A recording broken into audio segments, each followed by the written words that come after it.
Hi and welcome to this video. I'm beginning a series of videos that's going to be a little more specific about baseball. So as a mindset coach working with athletes, families, and entrepreneurs, I get a whole broad spectrum of questions. So we're going to do a series of videos focusing specifically on baseball. And this one, the question we're going to delve into the answer of is how to hit a baseball farther. So stay tuned for that.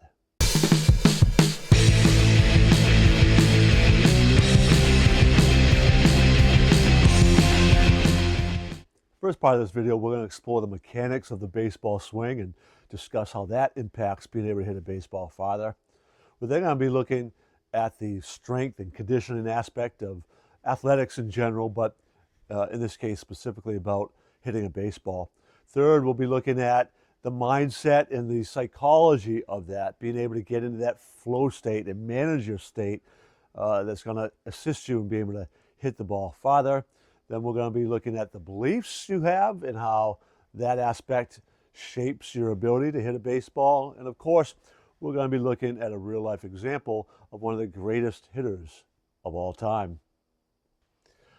So the first aspect of being able to hit a baseball farther is being able to make solid contact with the ball with the swing. To do that, there's really three aspects of the baseball swing that are essential for you to train and develop. It is being on time, being on plane, and in rhythm.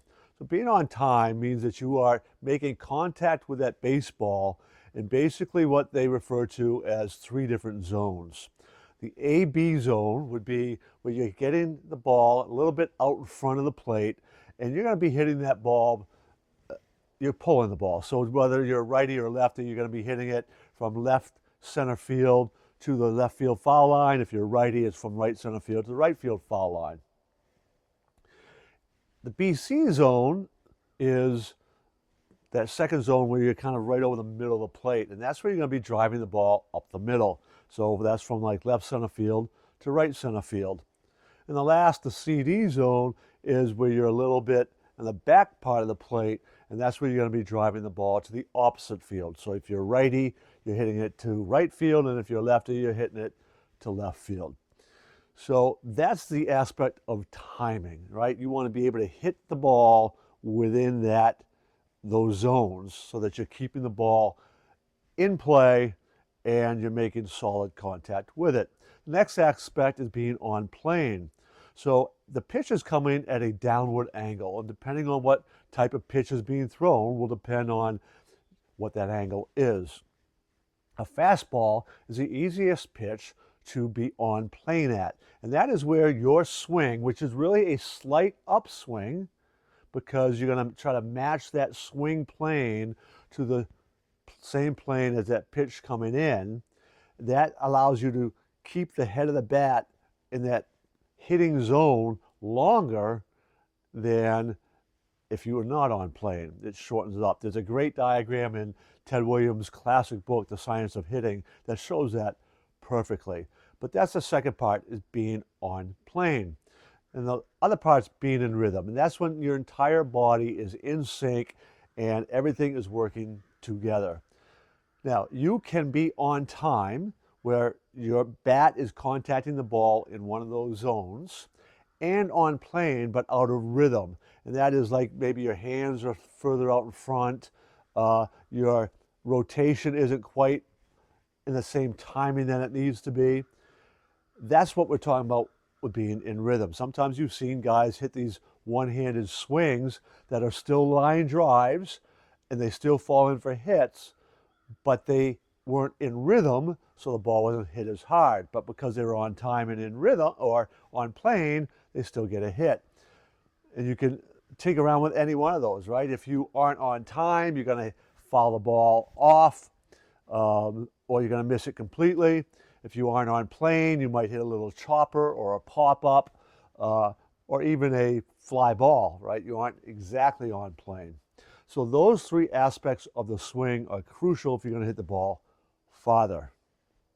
So besides that mechanics of the swing, where you need to be on time, on plane, in rhythm, you want to have strength. and you want to be able to move quickly.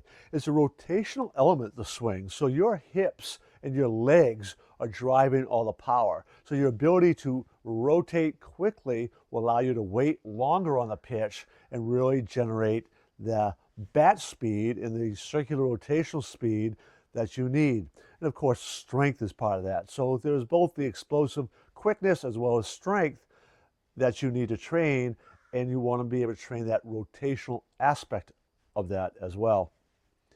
So the third part we want to talk about is one of the most important, because this is going to help you do the first for sure and even the second.